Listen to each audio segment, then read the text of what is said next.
I can't wait to tell you. Hey everyone, this is David. Welcome back behind the velvet rope. When they go low, I just hit the high notes. And we are here with the one and only Miss Sarah Frazier. He's got a beautiful singing voice, everybody. Oh my God, David Yanjev, you crack me up. Oh, The we have so, first, what? Tell we me, we have have so so much. much RHOP dirt to dish on, so much. We have a lot. We have to talk about Shannon. Are you drinking? Is that liquor or is that just like an orange juice? She's drinking over there, What do you think guys. it is? A giant mimosa?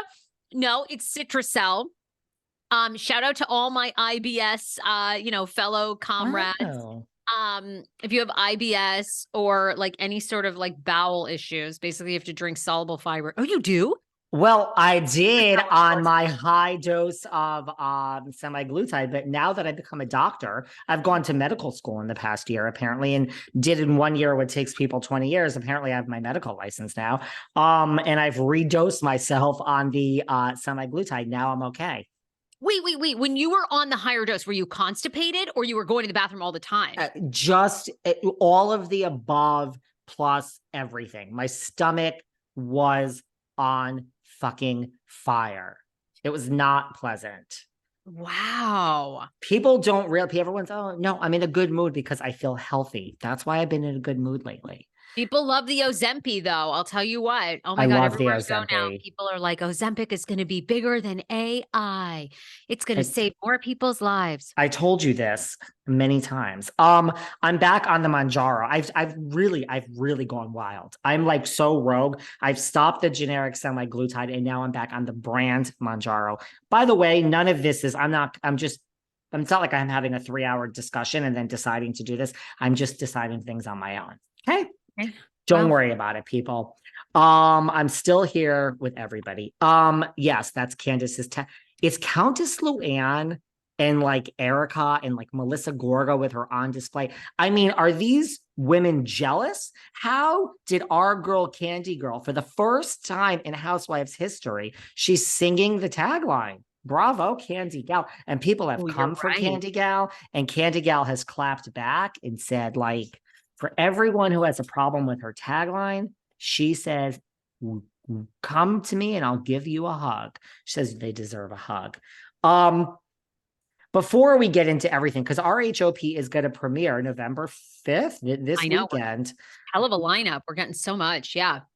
Girl, we have RHOM, RHOBH. What do you think of Jizzy Jizz and Robyn? They're at it again. It's not behind a firewall this time, but they're at it on the podcast. Now, granted, girls, I respect a podcast hustle because that's what I do Yeah, here. we do That's it. what Sarah does. But so they've opened their mouth and they're saying some stuff about Chris Bassett that they believe this stuff, right? They believe Robyn Dixon, you got to give it to Robyn. She doesn't care what rumors there are about Juan. She's going to come for somebody else. She basically says that she's seen enough proof, I think, and I don't know if she gets, I did not listen to the podcast episode, full disclosure, but I don't know if she's seen, I think she says she's seen receipts. And I don't know if she's referring to like the receipts that we've heard about, so far about the alleged mistress, or if she has seen other info. I took it like she's seen other info, and she says that Chris Bassett is a cheater. I find this ironic considering they also released a second trailer of RHOP, which is just about Juan and Robyn's cheating. It is such an awkward trailer.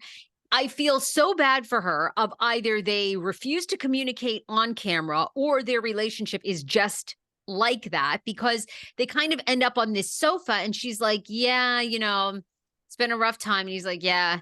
And she's like, with all the cheating rumors or whatever. And he's like, oh yeah, right. Well, that hotel receipt was dumb, but and then it's like, well, okay, guys, I think there's a lot more than that. I mean, I don't know. Are they going to be transparent on this season, or are they going to kind of dance around it? I mean, I hear they're still together. I don't know. I mean, maybe she just doesn't care or she really believes him. I'm so like, that one's a confusing one for me. That one's a confusing one. Again, I think I said this on the Patreon. If Goldie Hawn and Kurt Russell, who have not gotten married, who are in their 70s, if they are going to break up, I will fall to the floor in disbelief. Meryl Streep, 45 years. What is going on? Meryl Streep is getting a divorce. So if Dorit and PK really are separated, if Robyn and Juan don't last, if Candiace and Chris don't last, no, and no. None of those three are going to shock me. I'm sorry. I'm not trying to be mean. It's just, I hate to keep quoting her, but you quoted her the last episode. As Sutton Stracke says, where there's smoke, there's fire. There's fire. It's true. I mean, look, good for Robyn but like you said, is this going to be good for Robyn, or is it like our friend Carlos King famously said that if he was producing the show, he would have flown to Maryland and said, all right, you have two choices. You two are either going to talk about this and remain on the show, or you're not, because this was such a huge X factor that you did not publish. I mean, are they kind of like going to are we really going to get any new info? Are we going to get, I don't think Juan is working. I don't think he has a new coaching gig. Listen, I am, we like praised Beverly Hills last season. Last episode, I'm blinded by the money. I don't know. I'm cautiously optimistic about this season of Potomac, but I agree with you. I agree with you. I'm not writing off this season of Potomac before it even starts as being great, because from that trailer, it looks like, are we going to get some watered down version of Robyn and Juan? And, Candiace has clapped back, which I think is very interesting. She has not clapped back at the woman that is alleging this, which I understand. Like, they're just so beneath you, Candiace, because they're not on the show. Let's not give it light. But she's clapped back at Robyn and Gizelle. She's saying Gizelle, she's alluding to hired boyfriends. I'm assuming she's alluding to Jason from Winter House, the hot Jason who's been on my podcast, because we see him pop up in that scene that Gizelle, that this is like her fake storyline, the pastor, and she's clapped back at Robyn of like, it is, to me, it rings of, here we go again with the green-eyed bandits, Jizzy Jiz and Robyn. Like, this is the problem with Potomac. Everybody, to me, except Candiace, is and maybe Mia, is you throw smoke on the fire, you pour gasoline on the fire that is everyone else's drama, just to avoid having to deal with your own real stuff. And we just can't have that again. To the point, if I was Carlos, I would ask Carlos to drop the private jet here in the Hamptons and pick me up. And I'd like to go with Carlos down to Maryland and shake some sense into these girls.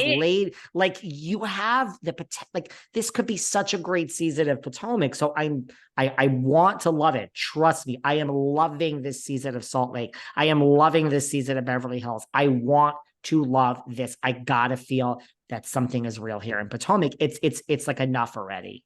Go on. Wait a minute. What did you make of this part of Candiace's statement? This is what she said to the women. If you would just shut the fuck up and worry about your boyfriends for hire and cheating husbands, you wouldn't have to post, quote, proof that you weren't behind yet another plot against someone's family. Did you say that? She's insinuating that Robyn and Gizelle are behind the Chris Bassett cheating rumors. Candiace is very smart. I think there's a reason we haven't heard from her.